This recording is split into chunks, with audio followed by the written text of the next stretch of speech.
للإسلام وأرسل إلينا نبيه الآخر محمدا أفضل أنام فبين رسالته الحلال والحرام وفصل أحكام الصلاة والصيام أشهد أن لا إله إلا الله وحده لا شريك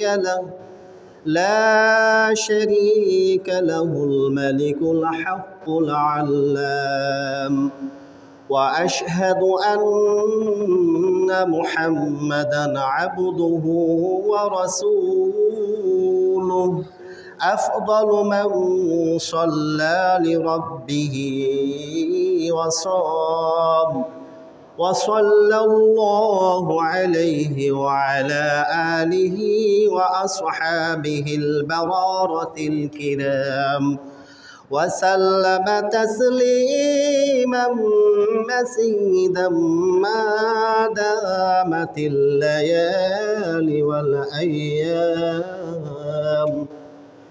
أما بعد فأعوذ بالله السميع العليم من الشيطان الرجيم أقيموا الصلاة إن الصلاة على المؤمنين كتابا موقوتا إلى آخر الآية বিশে সফর 1447 হিজরি 21শে শ্রাবণ 1432 বঙ্গাব্দ 2025 ইংরেজি বর্ষের 15ই আগস্ট। মহান আল্লাহ তাআলার জন্যই সমস্ত প্রশংসা, যে মহান আল্লাহ তাআলা আমাদেরকে অধ্যকার জুমায় তার পবিত্র বারগাহে উপস্থিত হওয়ার তৌফিক দান করলেন। সকলে অন্তর খুলে সে মহান রবের শুকরিয়া আদায় করে বলি আলহামদুলিল্লাহ। যিনি আমাদেরকে সৃষ্টি করেছেন আশরাফুল মাখলুকাত, সর্বশ্রেষ্ঠ নবী মুহাম্মদুর রাসূলুল্লাহ, সকলে বলি সাল্লাল্লাহু আলাইহি সাল্লাম, তার উপরে অগণিত সালাত এবং শান্তির ফলধারা বর্ষিত হোক। যিনি আমাদের জীবনের প্রত্যেকটা ক্ষেত্রে প্রতিটি স্তরে সর্বোত্তম আদর্শ। লাকাদ কানা লাকুম ফি রাসূলিল্লাহি উসওয়াতুন হাসানাহ। তিনি আমাদের যেমন সলাতের জন্য উত্তম আদর্শ, সিয়ামের জন্য উত্তম আদর্শ, জাকাতের জন্য উত্তম আদর্শ, হজের জন্য উত্তম আদর্শ, সদকার জন্য উত্তম আদর্শ, ইবাদত মুআমালাত, জীবনের প্রত্যেকটা ক্ষেত্রে প্রতিটা স্তরে একমাত্র তিনিই হচ্ছে আমাদের জন্য সর্বোত্তম আদর্শ। তারাই সৌভাগ্যবান এই পৃথিবীতে যারা যে কোনো আমল, যে কোনো ইবাদত, যে কোনো কর্ম সম্পাদন করতে গিয়ে রসুল আকরম সাল্লাল্লাহু আলাইহি সাল্লাম শাশ্বত এবং বরকতপূর্ণ সুন্নাত পদ্ধতি তালাশ করে। অনেক কর্ম আছে জায়েজ, আমলটা জায়েজ, কাজটা জায়েজ, কিন্তু যেখানে সুন্নার বিষয়টি শরিয়াতে স্পষ্ট, সালফে সালাহিনগণ তারা জায়েজ বাদ দিয়ে সুন্নাতের কাছে মাথা নত করতেন। এজন্য পৃথিবীতে যারা যে কোনো আমলের ক্ষেত্রে রসুল আকরাম সাল্লামের সুন্নাহকে প্রায়োরিটি দিবে, অগ্রাধিকার দিবে, তারা বিশ্ব রসুল সাল্লাল্লাহু আলাইহি সাল্লামের শাফাত লাভে ধন্য হয়ে কাল কিয়ামতে ইনশাআল্লাহ তারা জান্নাতে অবস্থান করার মতো মহা সৌভাগ্য অর্জন করবে।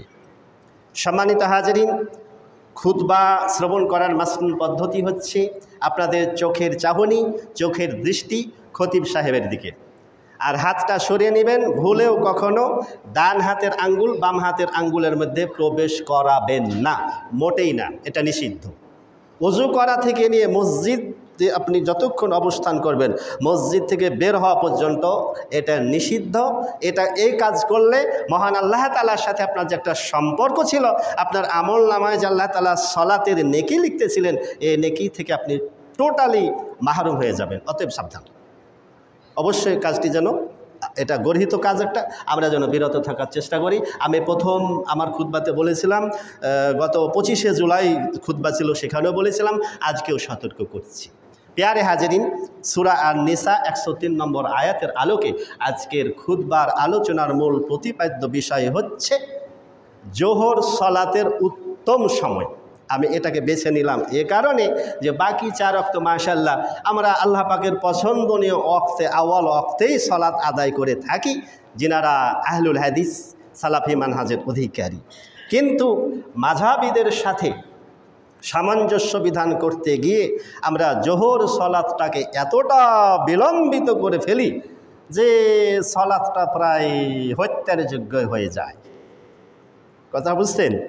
তো চলুন প্রথম যে কথাটি আপনাদের সামনে আমি ব্যক্ত করতে চাচ্ছি যে সলাত যতগুলো ইবাদত রয়েছে আল্লাহ পাকের, তার মধ্যে সর্বোত্তম, আল্লাহ রাব্বুল আলামিনকে খুশি করার, সন্তুষ্ট করার সর্বোত্তম আমল হচ্ছে সলাত।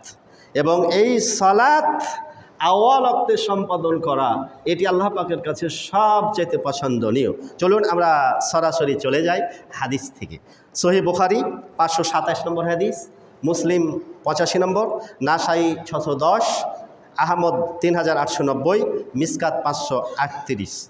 আব্দুল্লাহ ইবনে মাসউদ রাদিয়াল্লাহু তাআলা আনহুমা তিনি আল্লাহ রাসূল সাল্লাল্লাহু আলাইহি ওয়াসাল্লামের কাছে এসে প্রশ্ন করছেন, ইন্টারোগেটিভ সেন্টেন্স, জুমলায় ইস্তেফহামিয়া। তিনি বলছেন, সাআলতু নবী সাল্লাল্লাহু আলাইহি ওয়াসাল্লাম, আমি আল্লাহ রাসূল সাল্লাল্লাহু আলাইহি ওয়াসাল্লামের কাছে এসে আমি এ ব্যাপারে সওয়াল করেছিলাম, মানে প্রশ্ন করেছিলাম, জানতে চেয়েছিলাম। কোন বিষয়ে প্রশ্ন করেছিলেন? তিনি বলছেন, আইউল আমালি আহাব্বু ইলাল্লাহি আযজা ওয়া জাল্লা। আহাব্বু ইসমে তাফজিল, সুপারলেটিভ ডিগ্রি, অর্থাৎ মহাসম্মানিত, প্রবল প্রতাপান্বিত মহান আল্লাহ তাআলার কাছে কোন আমলটি সবচাইতে প্রিয়, সবচাইতে পছন্দের? কোন আমলটা আল্লাহ তাআলা, ভাই হাতটা সরিয়ে নেন, সরিয়ে নেন। কোন আমলটি আল্লাহ তাআলার কাছে সবচাইতে পছন্দনীয়? আল্লাহ রাসূল সাল্লাল্লাহু আলাইহি ওয়াসাল্লাম বললেন, আস-সালাতু লিওয়াক্তিহা, অর্থাৎ সময় অনুযায়ী যে ফিক্সড টাইম, মানে নির্ধারিত সময়ে আউয়াল ওয়াক্তে সালাত আদায় করা, এই আমলটা আল্লাহ পাকের কাছে সবচেয়ে পছন্দের। তা আমি সূরা নিসা যে আয়াতটি তেলাওয়াত করলাম, আল্লাহ তাআলা কি বলছেন? আকিমুস সালাহ, তোমরা নামাজ কায়েম করো, নামাজ প্রতিষ্ঠিত করো। ইন্নাস সালাতা কানাত আলাল মুমিনিনা কিতাবাম মাওকুতা, নিশ্চয়ই সালাত কি, নামাজটা কি। ভাই ওনাকে একটু নিষেধ করেন তো, যে পাশের মুসল্লি, বুঝেননি? ও যে ভাই আপনি হাতটা সরান তো, হাতটা সরিয়ে নেন, সরিয়ে নেন, আপনার ভালোর জন্য বলছি। এই যে এটা করবেন না, এটা নিষেধ, বারবার বলছি আমি। নিশ্চয়ই সালাতকে, নামাজটাকে আল্লাহ তাআলা নির্ধারিত সময়ে ফরজ করেছেন। মানে সালাত is the time bound prayer, stated of time, fixed time and fixed hour. নির্ধারিত সময়, সুনির্দিষ্ট সময়ে আল্লাহ তাআলা এটিকে আদায় করা, এটাকে পারফর্ম করা একেবারে কম্পালসারি করে দিয়েছেন, বাধ্যতামূলক করে দিয়েছেন। আবু দাউদ 426, তিরমিজি 170, মিশকাত 607। উম্মে ফারওয়া রাদিয়াল্লাহু তাআলা আনহা বলছেন, ওই একই বক্তব্য, এখানে মাজহুলের সেগা ব্যবহার করা হয়েছে।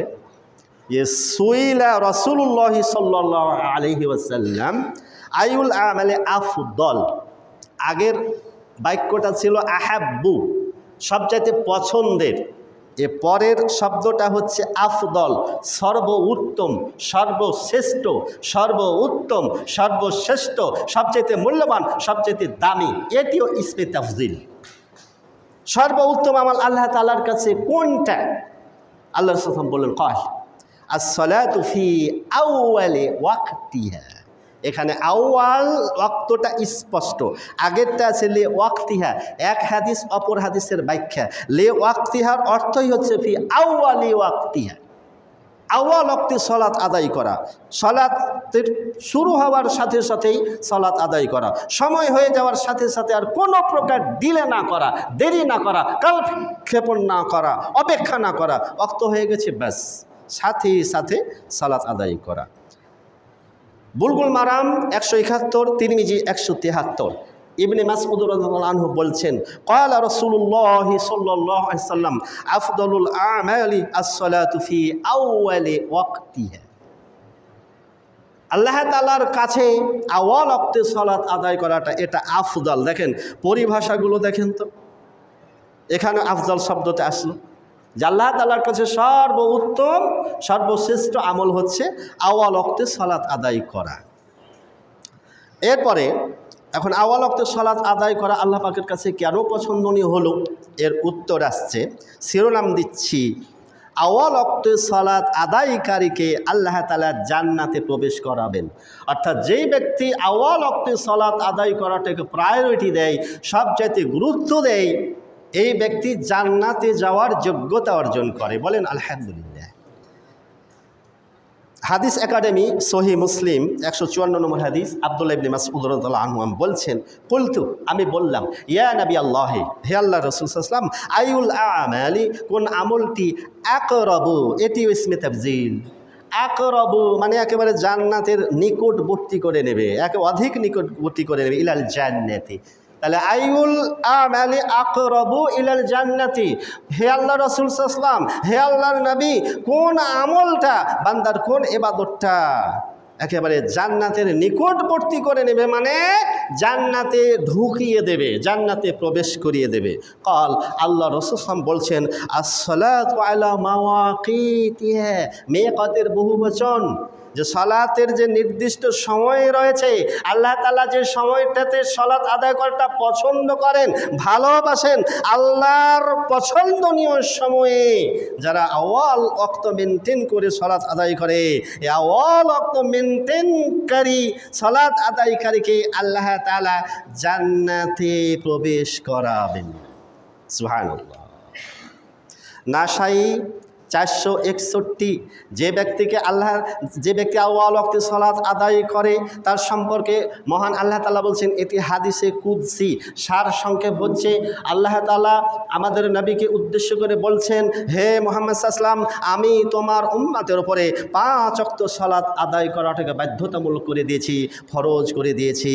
তোমার উম্মতের মধ্যে যে ব্যক্তি মান জাআ ইউহাফিজু আলাইহিন্না লিওয়াক্তিহিন্না আদখালতুহুল জান্নাতা, যে ব্যক্তি আউয়াল ওয়াক্ত মেনটেন করে সালাত আদায় করে এইভাবে তার সালাতটাকে, তার নামাজটাকে হেফাজত করবে, সংরক্ষণ করবে, এর যথাযথ হকটাকে রক্ষা করবে, অধিকারটাকে রক্ষা করবে, আল্লাহ তাআলা ওই ব্যক্তিকে জান্নাতে প্রবেশ করাবেন। বলেন আলহামদুলিল্লাহ। প্রশ্ন, আপনাদের ধারণা যে জামাতে সালাত আদায় করা মনে হয় সার্বক্ষণিক ফরজ? বিষয়টি তেমন নয়। জামাতের চাইতে আউয়াল ওয়াক্তে একাকী নামাজ আদায় করা শরীয়ত সবচাইতে বেশি গুরুত্ব দিয়েছে। এজন্য আপনাদের বলি, শায়খ মুজাফফর বিন মুহসিন হাফিজাহুল্লাহ জাল হাদিসের কবলে রাসূলুল্লাহর সালাত, এ বইটি আপনারা অবশ্যই পড়বেন। প্রতিটা বাড়িতে এ বইটি রাখা গুরুত্বপূর্ণ মনে করি। এরপরে আহলে হাদিস আন্দোলনের আমির শায়খ আসাদুল্লাহ আল গালিব হাফিজাহুল্লাহর লিখিত সলাতুর রাসূল সাল্লাল্লাহু আলাইহি ওয়াসাল্লাম, এ বইটি জরুরি ভিত্তিতে রাখার চেষ্টা করবেন। এরপরে বাংলাদেশ জামিয়াতে আহলে হাদিসের সম্মানিত সহসভাপতি ডক্টর রইসউদ্দিন হাফিজাহুল্লাহ সাহেবের লিখিত একটি সালাতের বই বাজারে পাওয়া যায়, ওই বইটিও আপনারা কিনে বাসায় পড়বেন। তার কারণ যে সালাত কবুলের ওপরে আপনার জান্নাত জাহান্নাম, আপনার পাস ফেল, আপনার জীবনের সফলতা ব্যর্থতা নির্ভর করে, সেই সালাতটি অবশ্যই হতে হবে সাল্লু কামা রাআইতুমুনি উসাল্লি। বিশ্ব রাসূল সাল্লাল্লাহু আলাইহি ওয়াসাল্লামের মাসনুন পদ্ধতি, তার নিয়মাবলী, অক্ষুণ্ণ রেখে সালাত আদায় করতে হবে, নামাজ পড়তে হবে, তাহলে জান্নাত পাবেন। এখন আউয়াল ওয়াক্তকে কেন প্রায়োরিটি দিবেন, এটাকে কেন গুরুত্ব দিবেন, এ ব্যাপারে মহান আল্লাহ তাআলা নিজেই ঘোষণা করছেন। আবু দাউদ 1203, নাসাই 666। ওয়াক্ত হয়ে গেল, আমি শর্টকাট করছি। মহান আল্লাহ তাআলা সবচাইতে বেশি খুশি হন, সবচাইতে বেশি সন্তুষ্ট হয়ে যান ওই রাখালের উপরে, যে রাখাল মাঠে ছাগল চড়াই, দুম্বা চড়াই, ভেড়া চড়াচ্ছি, নামাজের ওয়াক্ত হয়ে গেল, তার আশেপাশে কেউ নেই, তিনি একাকী আজান দিয়ে দিলেন, ওয়াক্ত হয়ে গেল, আজান দিয়ে একাকী নামাজ আদায় করে নিলেন। আল্লাহ তাআলা এই রাখালের ব্যাপারে বলছেন ফেরেশতাদেরকে সাক্ষী রেখে, উনজুরু, হে আমার ফেরেশতারা তোমরা দেখো, তাকিয়ে দেখো, ইলা আবদি হাদা, এই আমার এই আব্দের দিকে, আমার এই বান্দার দিকে তোমরা খেয়াল করো, তাকিয়ে দেখো। ইউআযিনু, আমার এই বান্দা আজান দিল, ওয়া ইউকিমুস সালাতা, সে সালাত কায়েম করলো। একাকী তো আছে, নামাজ কায়েম হয় কেমনি? প্রশ্ন। এখানে তো আল্লাহ তাআলা ইকিমুস ব্যবহার করেছেন শব্দটা, যে সে নামাজ কায়েম করলো। কেন কায়েম করলো? ইউখাফু মিন্নি, আশেপাশে কেউ নাই, সে সালাত যদি আদায় নাও করে কেউ দেখবে না, কিন্তু সালাতটা আদায় করলো কেন? একাকী আজান দিয়ে একাকী আউয়াল ওয়াক্ত মেনটেন করলে সালাত আদায় করলো কেন? আউয়াল ওয়াক্তকে অক্ষুণ্ণ রেখে নামাজ পড়লো কেন? আল্লাহ বলছেন ইউখাফু মিন্নি, ওই ব্যক্তি, আমার ওই বান্দা একমাত্র আমাকে ভয় করে, আমার ভয়েই সে সালাত আদায় করেছে একাকী আউয়াল ওয়াক্তে। সুবহানাল্লাহ। ফাকাদ, আল্লাহু আকবার, তাগিদ করা হচ্ছে, জোর দেওয়া হচ্ছে, গুরুত্ব দেওয়া হচ্ছে। ফাকাদ গফারতু লিআবদি, তোমরা সাক্ষী থাকো, আমি আমার এই বান্দাকে ক্ষমা তো করলাম, ওয়া আদখালতুহুল জান্নাতা, আমি তাকে জান্নাতে প্রবেশ করিয়েই দিলাম। অথচ মরেনি, এখনো জীবিত আছে, এখনো মারা যায়নি, এখনো তার হায়াত আছে। তারপর আল্লাহ বলছেন, ওরে তো আমি ক্ষমা দিলাম, আমি তারে জান্নাতে প্রবেশ করিয়ে দিলাম। তাহলে আউয়াল ওয়াক্তে সালাত, এটা এত পাওয়ারফুল ইবাদত, এত শক্তিশালী ইবাদত যে আউয়াল ওয়াক্তে সালাত আদায়কারীকে এই সালাত জান্নাত পর্যন্ত পৌঁছিয়ে দেওয়ার ক্ষমতা রাখে। সুবহানাল্লাহ। পারবেন? এই সহিহ হাদিসের কাছে, আল্লাহর এই বাণীর কাছে, এই গুরুত্বপূর্ণ একটি আমলের কাছে আত্মসমর্পণ করতে পারবেন না? আপনাদের যুক্তি 12টায় ওয়াক্ত হয় হুজুর, 12টায় আজান দিলে কেমনে হয়? আমরা তো মাঠে ঘাটে ক্ষেত খামারে কাজ করি, আমাদের তো সমস্যা নো। আপনার সমস্যা থাকতে পারে, আপনি মাঠে ঘাটে কাজ করছেন বিধায় আপনার 12টার জোহরের ওয়াক্ত তো আর বেলা 2টার সময় পড়া যায় না। এটা কি সম্ভব? আপনার চাইতে আল্লাহ ভালো জানেন। আল্লাহ তো জানেন, আল্লাহর এলেমে ছিল বাংলাদেশের অধিকাংশ মানুষ কৃষিজীবী, তারা ক্ষেত খামারে মাঠে ঘাটে কাজ করবে। আল্লাহ তাআলা 12টার সময় জোহরের ওয়াক্তটা না দিয়ে 2টার সময় দিলে পারতেন না? দিলে তো ভালো হতো। আপনি কাজকর্ম সেরে এসে, গোসল সেরে এসে, পেটে তো ক্ষুধার্ত, দীর্ঘক্ষণ পরিশ্রম করেছেন, আরাম বিশ্রাম করে জোহর সালাতটা আদায় করতে আসতে পারতেন। আপনার মোটা মগজে, মোটা জ্ঞানে, মোটা বুদ্ধিতে, আপনার যুক্তিতে এটা বলে। কিন্তু আল্লাহ যে সময়টা নির্ধারণ করেছেন, আল্লাহ পাকের নির্ধারিত প্রত্যেকটা ইবাদত এখানে বান্দার কল্যাণের জন্য, এটাই কল্যাণ, এটাই উপকার। আল্লাহ পাকের কোনো একটি আমল হিকমত শূন্য নয়, প্রত্যেকটা আমল হচ্ছে হিকমতপূর্ণ। আপনি আমি যদি নিজের যুক্তি খাড়া না করে, সমাজের ভয়ে, মসজিদ কমিটির ভয়ে এই ইমাম সাহেব মুখ খুলে না, সত্য কথা বলে না, আর ইমামতি টিকিয়ে রাখা জরুরি, যার ফলে এই মসজিদের মেম্বারে দাঁড়িয়ে হক কথাটুকু অধিকাংশ বাংলাদেশের খবরদার বলার সাহস রাখে না। এটাই বাস্তবতা, যার ফলে মানুষ সত্যিকারের হক পায়নি। একটা বিষয় মনে রাখবেন, আমল করতেছেন যে আমল সুন্নাত শূন্য, যে আমলের মধ্যে সুন্নাত নাই, ওই আমলে কোনো বরকত নেই। আল্লাহ তাআলা কোনো বরকত দিবেন না আপনাকে। সুবহানাল্লাহ, আল্লাহুস সামাদ। এবারে আসেন, হাদিস পেশ করেছিলাম, কোরআনের আয়াত পেশ করেছি, হাতটা সঠিন, সূরা আহজাব 21 নম্বর আয়াত, একটু আগে বললাম, লাকাদ কানা লাকুম ফি রাসূলিল্লাহি উসওয়াতুন হাসানা। জীবনের প্রত্যেকটা ক্ষেত্রে আপনাকে রাসূলের সুন্নাহ, রাসূলের আদর্শ মেনে নিতে হবে। আল্লাহ নবী কোন সময় জোহরের সালাতটা আদায় করতেন, এবারে চলুন জেনে নেই।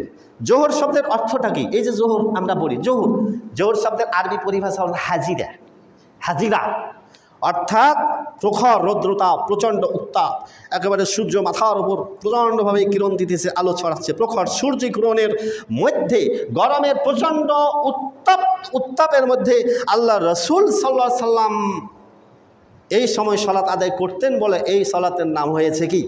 সালাতুল জোহর। এটার নাম আবার সালাতুল উলা বলা হয়। আপনারা জানেন তো, নামাজ ফরজ হয়েছিল কিন্তু জোহরের ওয়াক্ত থেকে, কথা বুঝছেন? কিন্তু পরবর্তীতে সিরিয়ালি মেনটেন হয় ফজর থেকে, কিন্তু নামাজ উদ্বোধন হয়েছিল জোহরের ওয়াক্ত থেকে। এই জন্য এটাকে সালাতুল উলা বলা হয়, এটা প্রথম সালাত। হাদিসে তাই বলা হচ্ছে, ওটা ইমাম বাগভি তার সুবাক্য ফিকহি গ্রন্থ শারহুস সুন্নাহর মধ্যে এটি বর্ণনা করেছেন। কানা ইউসাল্লিল হাজিরাতাল্লাতী তাদউনাহাল উলা হিনা ক্বাদ দাহাদাশ শামস। তোমরা এই যে সূর্য যখন পশ্চিম আকাশে সামান্য হেলে পড়ে, এই সময় যে তোমরা নামাজ আদায় করো, এই নামাজটাকে জোহর বলা হয়, আর এটা হচ্ছে প্রথম সালাত। আল্লাহু আকবার। এখন আপনাদের বলি, আজান শব্দের অর্থ কি? আজানটা কি জন্য দেওয়া হয়? আজানের অর্থ আপনারা একটা অর্থ খুব জানেন, আজান মানে, আজান অর্থ ঘোষণা করা, আজান অর্থ প্রচার করা, আজান অর্থ এলান করা, জানিয়ে দেওয়া। এই তো কি জানাবেন আপনি? আজানের আরবি শাব্দিক অর্থ হচ্ছে আল ইলা ও বিদখুলি ওয়াক্তিস সালাহ, অর্থাৎ যখনই ওয়াক্ত হবে, যে কোনো সালাতের ওয়াক্ত হবে, সেটা হোক মাগরিব, এশা, ফজর, জোহর, আসর, ওয়াক্ত হলো, ওয়াক্ত যাইটাই হলো, আলহামদুলিল্লাহ আমার মনটা ভরে যাচ্ছে। এখানে মাদানী কয়েকজন আলেম আছেন, আলহামদুলিল্লাহ। বিশেষ করে মক্কা মুকাররমা এবং মসজিদে নববীতে ওয়াক্ত হওয়ার সাথে সাথে আজান দেওয়া হয়। আল্লাহ, 1 মিনিট এদিক ওদিক করা হয় না, একেবারে আউয়াল ওয়াক্ত মেনটেন করে সালাত আদায় করা হয়। আল্লাহু আকবার। তাহলে অর্থাৎ ওয়াক্ত যখনই হয়ে যাবে, যেমন মনে করুন এটি মসজিদে নববী, সাপোজ আপনাদের উদাহরণের জন্য বলছি, এটি মসজিদে নববী, আল্লাহর নবী জীবিত আছেন এবং বেলাল হচ্ছেন মুয়াজ্জিন। তাহলে কি হতো? আপনার ক্যালেন্ডারে আছে আজকে 12:03 জোহর, আজান কয়টায় দেন? 12:30টায়, কোনো মসজিদে 1টায়। আপনি কিসের আজান দিলেন? আপনি কি ওয়াক্ত শুরু হওয়ার আজান দিলেন, না আপনি জামাত শুরু হওয়ার আজান দিলেন? কিসের আজান দিলেন? তাহলে বোঝা যায় যে আপনি যদি 12টার আজান 1টায় দেন, তো ওইটা কিসের ভাই আজান দিলেন আপনি? অথচ ওয়াক্ত তো আপনার 1 ঘন্টা আগেই শুরু হয়ে গেছে। কাজে বিষয়টি যে কতটুকু মানে শরীয়তের সাথে সাংঘর্ষিক, এই বিষয়টি পাবলিক কোনো দিন ভূক্ষেপও করেনি, এ নিয়ে কোনো চিন্তা ভাবনাও করেনি। এবারে শোনেন, আমার তো কথা নয়, বেলাল কোন সময় আজান দিতেন, কখন আজান দিতেন জোহরের? এবারে আসেন, সহিহ মুসলিম, এরপরে তিরমিজি 156, আবু দাউদ 403, ইবনে মাজা 673। হাদিসের পরিভাষাগুলো এক হাদিসে এক রকম আছে, কিন্তু সবগুলোর অর্থ একই। আমি প্রত্যেকটা পরিভাষা কোড করে নিয়ে এসেছি। এবারে বেলালের আজান সম্পর্কে বলা হচ্ছে, কানা বেলালু, জুমলায় ইস্তেমরারি, হ্যাবিচুয়াল পাস্ট কন্টিনিউ, যেই কাজটা কন্টিনিউ চলতো, যেটার কোনো ব্যতিক্রম ছিল না, ব্যত্যয় ঘটতো না, স্বাভাবিক পরিস্থিতিতে, কোনো একটা জরুরি পরিস্থিতিতে সেটা আলাদা ব্যাপার।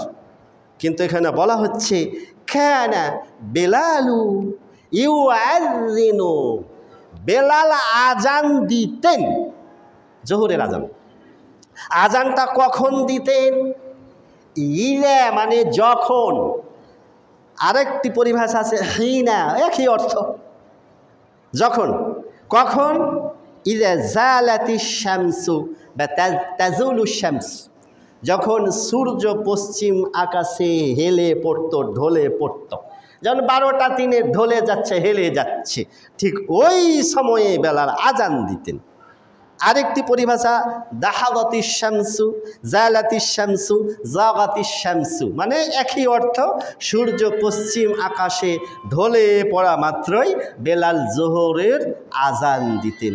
তাহলে বেলাল যদি এটা যদি মসজিদে নববী হতো, আর রাসূল সাল্লাল্লাহু আলাইহি ওয়াসাল্লাম যদি আজকে জীবিত থাকতো, আর বেলাল যদি মুয়াজ্জিন হতো, তাহলে আপনাদের এই মসজিদে নববী মনে করেন এই মসজিদে জোহরের আজান হতো 12টা 3, তো 12টা 3 আজান হতো। কথা বুঝছেন? এরই নাম শরীয়ত। অত সহজ না। জান্নাত যাবেন, মানুষের কটু কথা শোনা লাগবে, সমাজের লোক আপনাকে অনেক কটু কথা শোনাবে। সমস্যা কি? আসলে তোর জ্ঞান নাই। মানুষের সবচাইতে বড় রোগ, সবচাইতে বড় ব্যাধি, সবচাইতে বড় অসুস্থতা হচ্ছে মূর্খতা, জাহেলিয়াত, অজ্ঞতা। এই মুসলমান সমাজের অধপতনের মূল কারণই হচ্ছে এই মুসলমান না কোনো ধর্মীয় জ্ঞানে এই পৃথিবীতে দৃষ্টান্ত স্থাপন করতে পেরেছে, না জাগতিক কোনো জ্ঞানে তারা স্থাপন করতে পেরেছে। বক্তা সাহেব কোরআনের তাফসির করে, এই কোরআন থেকেই সব কিছু এসেছে, নিত্য নতুন প্রযুক্তি এসেছে, সায়েন্স এসেছে, বিজ্ঞান এসেছে, সব ধরনের প্রযুক্তি কোরআন থেকে এসেছে। পাশের একজন বসা লোক বলছে, তা আপনি তো মাশাআল্লাহ কোরআন থেকে ওয়াজ করছেন, তা আপনি কি আবিষ্কার করেছেন একটু বলেন? আপনি তো একটা ঘড়িও আবিষ্কার করতে পারেননি, আপনি তো একটা কীটনাশকও আবিষ্কার করতে পারেননি, আপনি তো একটা চশমা আবিষ্কার করতে পারেননি। দেখুন, মুসলমান সব দিক থেকে পিছিয়ে আছে, জ্ঞানের দিক থেকে। দুনিয়া এবং আখেরাতে খাসেরা, ক্ষতিগ্রস্ত, কোনো জ্ঞান নেই।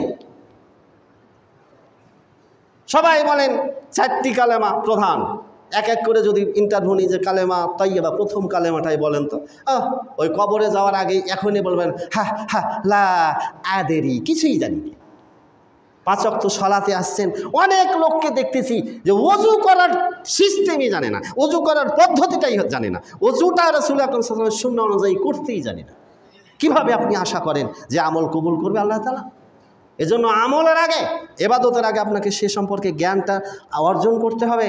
5 ওয়াক্ত সালাত যেমন আপনার ওপর ফরজ, 5 ওয়াক্ত নামাজ যেমন আপনার ওপর ফরজ, প্রতিটা মুসল্লি, প্রত্যেকটা নামাজি ব্যক্তির ওপরে 5 ওয়াক্ত নামাজের সময়সূচি সম্পর্কে জ্ঞান অর্জন করা তদ্রূপ ফরজ। ওয়াক্ত সম্পর্কে জ্ঞান অর্জন করা তদ্রূপ ফরজ। কখন কোন নামাজের ওয়াক্ত হয় এ সম্পর্কে কয়জনে জানে? মনে করেন যে ওই মনে হয় যে এই একটাতে শুয়ে একটাতে আজান দেয়, বাপদাদার আমল থেকে দেখেই এসেছি। হানাফি সমাজে তো 1:30টার আগে, 1:30-এর আগে, ওই মানে আমাদের চাঁপাইনবাবগঞ্জের ভাষায় বলে ও জলহাই কাঁটা মেরে রেখে দিয়েছে। ও শীতকালে যখন বিকাল মানে সন্ধ্যা 5টায় যখন মাগরিব হয় তখন ও 1:30, 1:30, আবার যখন গ্রীষ্মকালে দিন বড় 7টাতে যখন সন্ধ্যা হয় তখন 1:30। এদের মাথাও নাই, এদের মগজও নাই, এদের কোনো কাণ্ড জ্ঞানই নাই, এদের কোনো বুদ্ধিই নেই। আর ওই জন্য আমাদের শায়েখ আব্দুর রাজ্জাক বিন ইউসুফ ওই জন্য কথাগুলো খুব একেবারে স্পষ্টভাবে বলে যে তোমার কোনো জ্ঞানই নেই, তুমি মূর্খ, তুমি অজ্ঞ। তোমাকে যদি আমি মূর্খ প্রমাণ করতে না পারি তো আমি জাতির সামনে আর বক্তব্যই রাখবো না। এইভাবে বলে। কেন বলে? খুব আফসোস নিয়ে বলে, কোনো জ্ঞান নাই তো। অথচ জ্ঞান নাই কিন্তু মহাপণ্ডিত। কিছু কিছু মুসল্লি আছে এমন মসজিদে, মানে ইমামের চাইতে মহাপণ্ডিত। মানে এখন ওর ফতুয়া নিয়ে ইমামকে চলা লাগবে। ও কোরআন হাদিসের যত যুক্তি দেখ, ও বয়সে মুরব্বী প্রবীণ, মানে ওর মধ্যে একটা অহংকার, একটা জিদ কাজ করছে। মানে আমি কি ভুল হতে পারি, আমার বাপদাদা কি ভুল করে গেছে। ওকে যতই বলেন যে না শরিয়াত এটা, ও মানবে না। কি মাঝহাবি আর কি গায়ের মাঝহাবি, সবারই একই দশা। দেখুন এবারে, আল্লাহু আকবার, আল্লাহু আকবার, আল্লাহু আকবার, সুবহানাল্লাহ। এবারে দেখেন তো, আওয়াল ওয়াক্তে সালাত আদায় করেছেন স্বয়ং বিশ্ব রাসূল মুহাম্মদুর রাসূলুল্লাহ সাল্লাল্লাহু আলাইহি সাল্লাম। আওয়াল ওয়াক্তে সালাত আদায় করেছেন খলিফাতুল মুসলিমিন, আমিরুল মুমিনিন, ইসলামের প্রথম খলিফা হযরত আবু বকর রাদিয়াল্লাহু তাআলা আনহু। তার আমল সম্পর্কে আপনি ধারণা রাখেন? তার মর্যাদা সম্পর্কে আপনি জানেন যে তার মর্যাদা কত ইসলামী শরীয়তের মধ্যে, ইসলামের মধ্যে?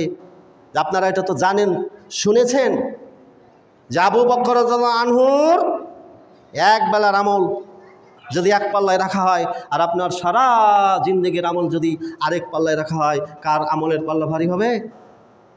ওমরে না আবু বকর আমলের পাল্লা ভারী শুনে এসেছেন, কিন্তু কই আবু বকর যে আওয়াল ওয়াক্তে নামাজ আদায় করে তো আদর্শটা গ্রহণ করেন তো দেখি।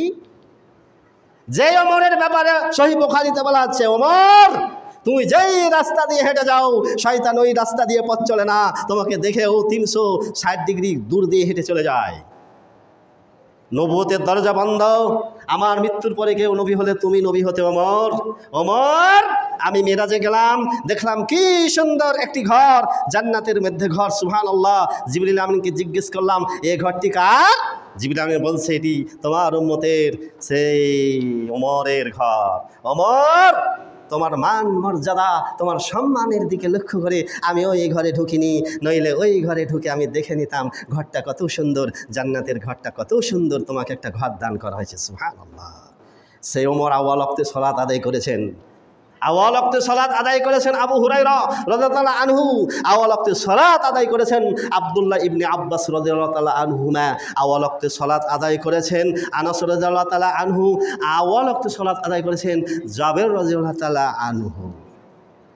তিরমিজিতে একটি বর্ণনা আসছে, মা আয়েশা উম্মুল মুমিনিন মা আয়েশা রাদিয়াল্লাহু আনহা বলছেন, মা সাল্লা রাসূলুল্লাহ সাল্লাল্লাহু আলাইহি সাল্লাম সালাতাল ওয়াক্তিহাল আখিরা মাররাতাইনি হাত্তা কবাদাল্লাহু, আল্লাহর নবী জীবনে কোনোদিন কখনো কোনো অবস্থাতে আউয়াল ওয়াক্ত ছাড়া দেরি করে নামাজ আদায় করেন নাই।